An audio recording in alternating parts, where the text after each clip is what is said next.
share with you some findings that really surprised me about what makes companies succeed the most, what factors actually matter the most for startup success.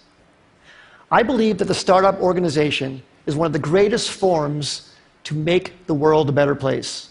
If you take a group of people with the right equity incentives and organize them in a startup, you can unlock human potential in a way never before possible. You get them to achieve unbelievable things.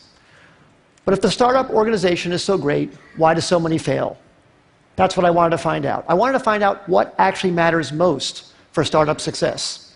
And I wanted to try to be systematic about it, avoid some of my instincts and maybe misperceptions I have from so many companies I've seen over the years. I wanted to know this because I've been starting businesses since I was 12 years old, when I sold candy at the bus stop in junior high school, to high school when I made solar energy devices, to college when I made loudspeakers, and when I graduated from college, started software companies. And 20 years ago, I started Idea Lab, and in the last 20 years, we started more than 100 companies, many successes and many big failures. We learned a lot from those failures. So I tried to look across what factors accounted the most for company success and failure. So I looked at these 5.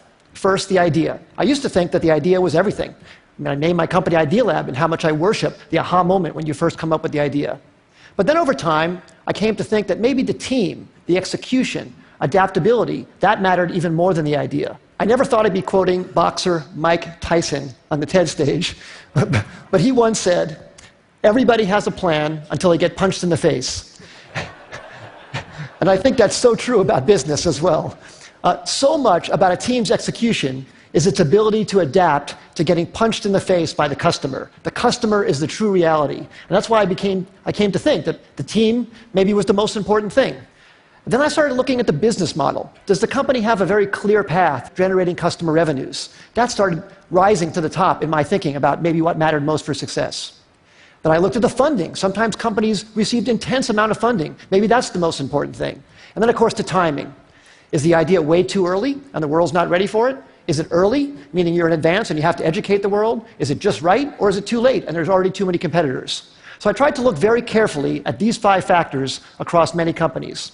And I looked across all 100 Idea Lab companies and 100 non-Idea Lab companies to try and come up with something scientific about it. So first, on these Idea Lab companies, the top 5 companies, CitySearch, Cars Direct, GoTo, NetZero, Tickets.com, those all became billion-dollar successes. And the 5 companies on the bottom, Z.com, Insider Pages, My Life, Desktop Factory, People Inc., we all had high hopes for, but didn't succeed. So I tried to rank across all of those attributes how I felt those companies scored on each of those dimensions. And then for non-Idea Lab companies, I looked at wild successes like Airbnb and Instagram and Uber and YouTube and LinkedIn, and some failures. Webvan, Cosmo, Pets.com, Flues, and Friendster. The bottom companies had intense funding. They even had business models in some cases, but they didn't succeed. I tried to look at what factors actually accounted the most for success and failure across all of these companies, and the results really surprised me. The number one thing was timing. Timing accounted for 42% of the difference between success and failure. Team and execution came in second, and the idea, the differentiability of the idea, the unique idea, that actually came in third. Now, this isn't absolutely definitive. It's not to say that the idea isn't important. But it very much surprised me that the idea wasn't the most important thing. Sometimes it mattered more when it was actually timed. The last 2, business model and funding, made sense to me, actually. I think business model makes sense to be that low because you can start out without a business model and then add one later if your customers are demanding what you're creating. And funding, I think, as well. If you're underfunded at first, but you're gaining traction, especially in today's age, it's very, very easy to get intense funding. So now let me give you some specific examples about each of these. So take a wild success like Airbnb, that everybody knows about. Well, that company was famously passed on by many smart investors because people thought, no one's going to rent out a space in their home to a stranger. Of course, people proved that wrong.